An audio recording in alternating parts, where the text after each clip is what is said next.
Yes, it certainly is, Kieran. We had 42 cases in Victoria today. That's the second day we've had 42 cases. The all-important 14-day average therefore dropped below 50 cases, and that's a trigger point for the lifting of some restrictions. So Melburnians do have something to look forward to there.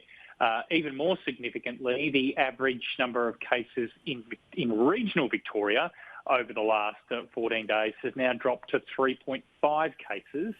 And so that has meant that very substantial lifting of restrictions is occurring in regional Victoria. So, Nick, do you think that will also see expedited easing of restrictions in Metro Melbourne too, given the progress that's been made? You obviously hope so. Look, the Premier is being very cautious in his comments about that. It's certainly a good sign. The numbers are coming down.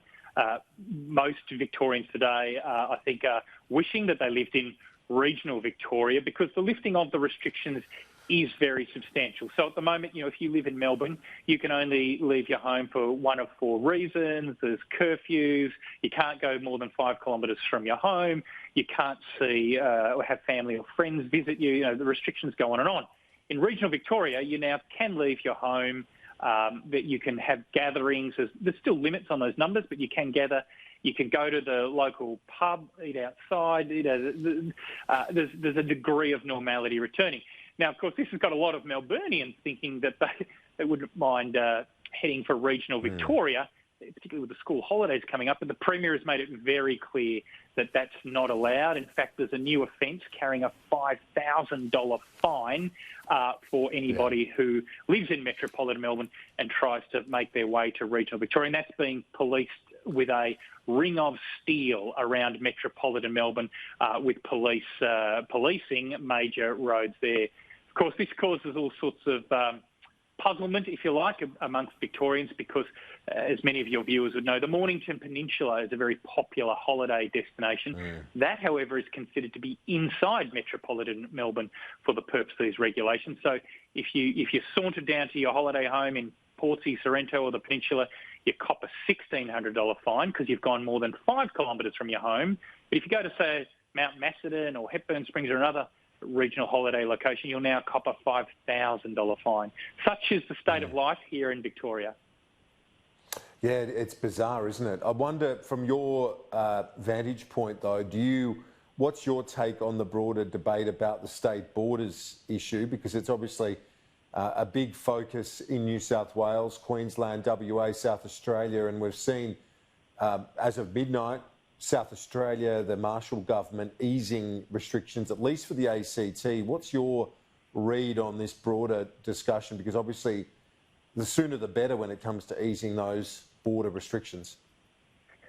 Look, living in Victoria, where I've seen the cases up in the 700s, now down at 42 and coming down, I have in the past been a supporter of the idea of using state borders as a mechanism for controlling the spread of this virus. The truth is, the medical truth is that borders work as a mechanism for controlling the spread of a virus in a pandemic.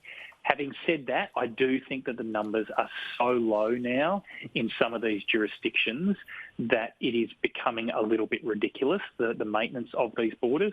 And I do think, as the Prime Minister has actually been arguing, that there is a case to move to a much smaller area zone, the use of hotspots or zones to manage the virus.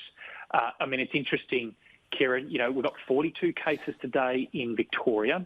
We've got 10 cases in New South Wales. The gap between Victoria and New South Wales is now only 32 cases. I can't remember it having been that close for many months.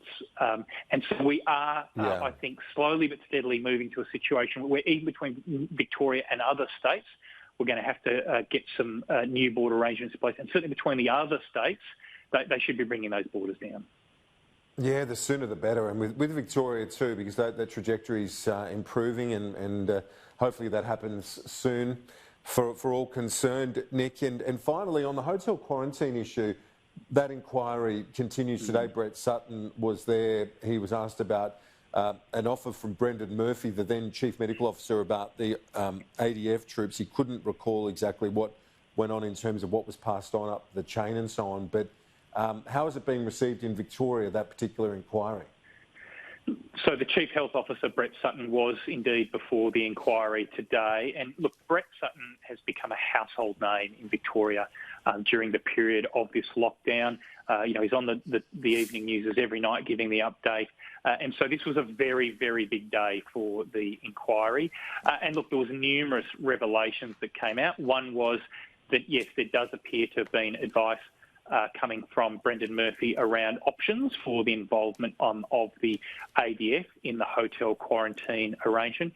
Perhaps even more significant is an email, but that occurred in June, I should say. That perhaps more significant was an email back in April from the chief, I've got to get this right, the Public Health Commander, Finn Romanis, who emailed the Chief Health Officer, Brett Sutton, and other senior health officials, warning of problems in the quarantining arrangement and warning that there was a serious risk of, public health consequences as a result of what was occurring in the hotels.